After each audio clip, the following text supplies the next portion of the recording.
ہماری ایک بہت زبردست اسکالر ہیں، عالمہ ہیں، جنہوں نے ہمیں ابھی جوائن کیا ہے، عائشہ بلال۔ السلام علیکم۔ وعلیکم السلام۔ کیسی ہیں عائشہ؟ میں بالکل خیریت سے، آپ ٹھیک ہیں؟ اللہ کا شکر۔ جی آپ کچھ فرما رہے تھے۔ میں یہ کہہ رہا تھا کہ جیسے نبی کریم علیہ السلام نے ہمیں ارشاد فرمایا کہ شادی کو سادگی کے ساتھ کرو۔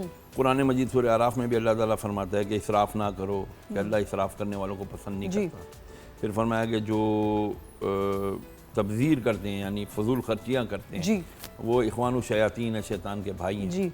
جب ہمیں اللہ تبارک و تعالیٰ آفاقی کتاب قرآن مجید میں سب یہ بتا رہا ہے تو پھر ہمیں کیا ہو گیا کہ ہم اس کو فالو نہیں کرتے؟ بالکل صحیح۔ نمبر 2، رسول اللہ علیہ وسلم نے فرمایا سب سے بہترین نکاح وہ ہے کہ جو سادگی سے کیا جائے، اور مساجد میں کیا جائے تو بیسٹ ہے۔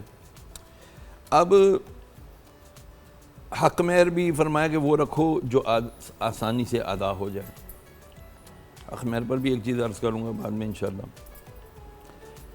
میں ایک جگہ نکاح پڑھانے گیا، یہ ایک عبرت انگیز واقعہ ہے ہر اس والدین کے لیے جن کے پاس بہت پیسہ ہے، پتہ نہیں کتنے لاکھوں روپے کا، تو اس کا صرف رینٹ تھا اس بینکویٹ ہال کا، سینٹرل ایئر کنڈیشن، کوئی 40-45 منٹ سے میں بیٹھا ہوا تھا کہ نکاح پڑھاؤں اور جاؤں۔ میرے دوست کی بیٹی کا نکاح تھا۔ اچھا، تو خیر جی میں بیٹھا تو اچانک اندھیرا ہو گیا۔ میں کہا یا اللہ لائٹ گئی، کیا ہو گیا؟ یہ تو مالداروں کا ہے، ان کی لائٹ سے جانے سے کیا تعلق؟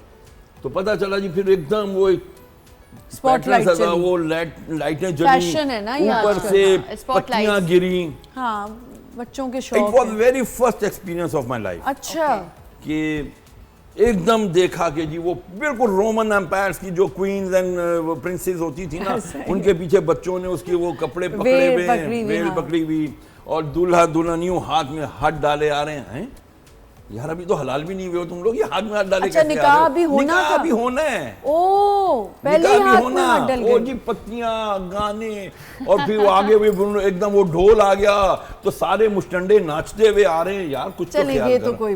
اچھا چلیں آپ لوگ آپ لوگ ہر ایک نے اپنے اپنے لیے جسٹیفیکیشن نکالی ہوئی ہے، چلو اینا تے ہوندا ہے، چلو ہو ہی سکتا ہے، but what is this? This is not right. یہ آپ صحیح کہہ رہے ہیں۔ اچھا جی آ گئے جی، بیٹھ گئے، خیر ہو گیا، نکاح وغیرہ ہو گیا، مہینہ ڈیڑھ گزر گیا۔ میں نے کہا یار کیا بات ہے، ہمارے دوست نے اب تک نکاح نامہ نہیں منگایا، اس کو تو بچی کو باہر جانا تھا، اچھا نادرا کا بھی بنوانا تھا نکاح نامہ، اور اس کو ڈاکیومنٹیشن کروانی تھی۔ میں نے فون کیا، میں السلام علیکم سر جی کی ہویا تسی نکاح نامہ نہیں منگوایا؟ کہتا یار مولوی صاحب پھاڑ دو۔ کیا کہہ رہے ہو اقبال صاحب؟ کہتا یار پھاڑ دیں اس کو۔ کیا ہوا؟ کہتا ڈیورس ہو گئی۔ میں نے کہا یار تم لوگ ہم پلہ، ہم مطلب کفو بھی برابر، وہ بھی مالدار پارٹی، آپ بھی مالدار پارٹی، یہ ہوا کیا؟ بات جی نہیں جی نہیں، ہماری بیٹی کی وہاں نہیں بنی۔ ایک مہینے میں نہیں بنی؟ سر جی پہلے ہی دن وہ واپس آ گئی تھی۔ نہ کریں، میں آپ کو صحیح بتا رہا ہوں، لیکن میں I was really shocked، میں ایسے ہو گیا بالکل کہ یار یہ ہوا کیا، بیکاز میں خود 3 بیٹیوں کا باپ ہوں جی، اور میں میری الحمدللہ اللہ کا شکر ہے سادگی کے ساتھ، اللہ کے فضل و کرم سے 2 بیٹیوں کی میں شادی کر چکا ہوں الحمدللہ، انتہائی سادگی کے ساتھ۔ کہنے کا مطلب یہ ہے کہ I was shocked، میرے سامنے میری بیٹیوں کی چہرے آ گئے، یار یہ کیا ہو رہا ہے۔ اب بھی بہرحال سو میں سوچتا رہا، اس کے اوپر سوچتا رہا، تو میں نے کہا اوہ ہو، وہ جو کچھ بھی ہوا تھا اللہ اس کے رسول کو، آپ رحمان کو بھی خوش کر رہے ہو، شیطان کو بھی خوش کر رہے ہو، پھر 2 چیزیں تو نہیں چل سکتی۔ بالکل ٹھیک کہہ رہے ہیں شہراز صاحب، یہ تو ایک واقعی عبرتناک بات ہے۔ اور یہ جو اینی شو شا اور ان چیزوں میں جیسے یہ ایک دم سے نہ بننا، لحاظ چھوڑ دینا کہ جی اب میں 1 منٹ نہیں رہ سکتی، یہ بھی آپ دیکھیں، یہ ہم نے ٹی وی پہ بیٹھ کے باتیں ضرور کی ہیں، ہم نے ایسے پروگرامز بھی کیے ہیں، لڑکیوں میں پیشنس نہیں ہے، لیکن لڑکیوں کو ٹالریٹ بھی نہیں غلط چیز کرنی چاہیے، لیکن یہ زیادہ نہیں ہو گیا؟ زیادہ ہو رہا ہے، اور اس کی ایکچولی ریزن یہی ہے کہ جتنا ہم یہ والی اویئرنیس دیکھیں نا، پوائنٹ یہی ہے کہ آپ ایک بات کرتی ہے، اس کے 2 پرسپیکٹو نکلتے ہیں، ہر انسان اس کو اپنی سمجھ کے حساب سے لے رہا ہوگا نا، تو میں اس کو ویسے لوں گی جیسے میری تربیت ہے، یا جیسے میرے گھر کا پیٹرن ہے، آلسو جیسے میرا دوستوں کا سرکل ہے، تو جیسے میں جن لوگوں سے انفلوئنس ہوتی ہوں، تو الٹیمیٹلی مجھے ایسا لگ رہا ہے کہ ہماری سوسائٹی سے ایک تو یہ ہے کہ ہاں ٹھیک ہے لوگ پڑھ رہے ہیں، لکھ رہے ہیں، شعور آ رہا ہے، but at the same time اس شعور کا استعمال بھی تو ایک اپنے آپ میں شعور کی بات ہے نا۔ You just can not use every single tool every single at the every single aspect. تو الٹیمیٹلی جو ٹیمپرامنٹ ہے اور جو اینگر مینجمنٹ ہے وہ اس کے اوپر تو بہت کام ہونا ہے. مجھے یہ لگ رہا ہے کہ یہ وہ والی جگہ آ رہی ہے جو بہت زیادہ خلا بنتی جا رہی ہے, اور بہت جلدی لوگ اس بات میں آ جاتے ہیں یار پرائرٹائز فرسٹ یور سیلف. تو بہت ساری کوچنگز میں انکلوڈنگ دی NLP یا انکلوڈنگ دی لائف کوچنگ, اس میں ہم سکھاتے ہیں باؤنڈری سیٹنگ اور اپنے آپ کو پرائرٹائز کرنا.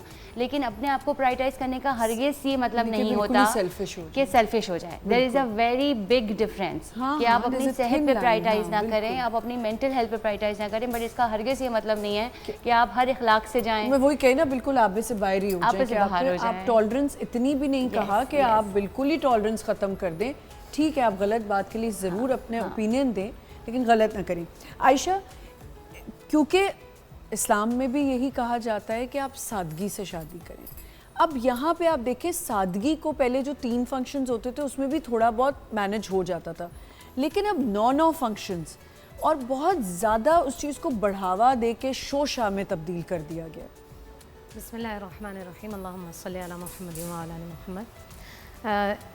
اگر ہم اسلام کو دیکھتے ہیں اور دین کی کچھ چند چیزوں کو دیکھتے ہیں تو ہمیں واضح طور پر کچھ چیزیں نظر آتی ہیں کہ یہاں تک حکم ہے کہ اگر آپ نے پھل کھایا ہے تو اس کے چھلکے آپ گھر کے باہر نہیں ڈالیں گے, اس لیے کہ جو آپ کا پڑوسی ہے اس کے بچے ہو سکتا ہے کہ وہ نہیں کھا سکتے ہوں اور وہ ان کو نقصان پہنچائے.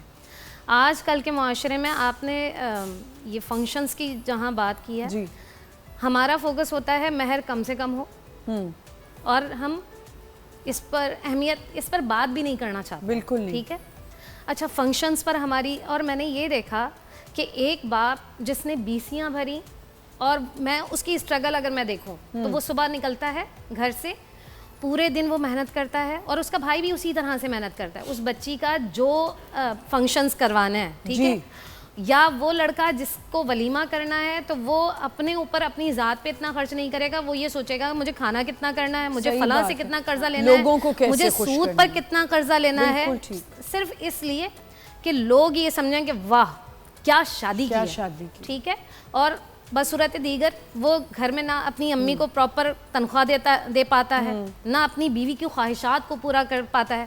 نتیجہ کیا نکلتا ہے کہ شادی کے دوسرے مہینے لڑائیاں شروع ہو جاتی ہیں. بالکل. اور وہ لڑائی جھگڑے کی جو بنیادی وجہ ہے وہ اس کا فائنینشیل اسٹرانگ نہ ہونا ہے, جو ہم نے دیکھا ہے.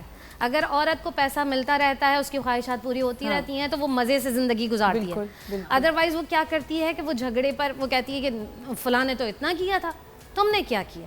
تو جو ہم فنکشنز کی بات کرتے ہیں, آپ دیکھیں میں اتنی پیاری کوئی حدیث پڑھ رہی تھی, اتنی اچھی لگی مجھے وہ حدیث, جس میں حضرت اماں عائشہ کیا کہتی ہیں پتہ ہے, کہتی ہیں دیکھو یہ جو ان کی, کیونکہ کام کرنے ان کی ہاؤس ہیلپ ان کے ساتھ تھی, تو کہا دیکھو یہ جو لباس پہنی ہے نا, یہ اس لباس پر بھی نخرے کرتی ہے, اور حالانکہ مجھ سے اسی طرح کا لباس عورتیں مدینے کی جب شادی ہوا کرتی تھیں تو ادھار لیا کرتی تھیں. یعنی کہ آپ یہ دیکھیں کہ اس وقت بھی, آج ہم لباس پر بھی کتنا پیسہ خرچ کرتے ہیں. یہاں ایک آئیڈیا ہمیں ملا ہے حضرت عائشہ صدیقہ سے کہ اگر آپ نے شادی بیاہ میں, تو آپ رینٹ کے کپڑے لے سکتے ہیں, ادھار لے سکتی ہیں, بہن سے لے سکتی ہیں. ایون اماں عائشہ تو اتنی زیادہ شوقین تھی چیزوں کی, جب کسی اس میں نبی صلی اللہ علیہ وسلم کے ساتھ جنگ میں جایا کرتی تھی یا کہیں پر بھی جایا کرتی تھی, حضرت اسما سے اکثر آپ اپنا ہار لے کر جاتی تھی کہ اسما میں پہنوں گی اس ہار کو.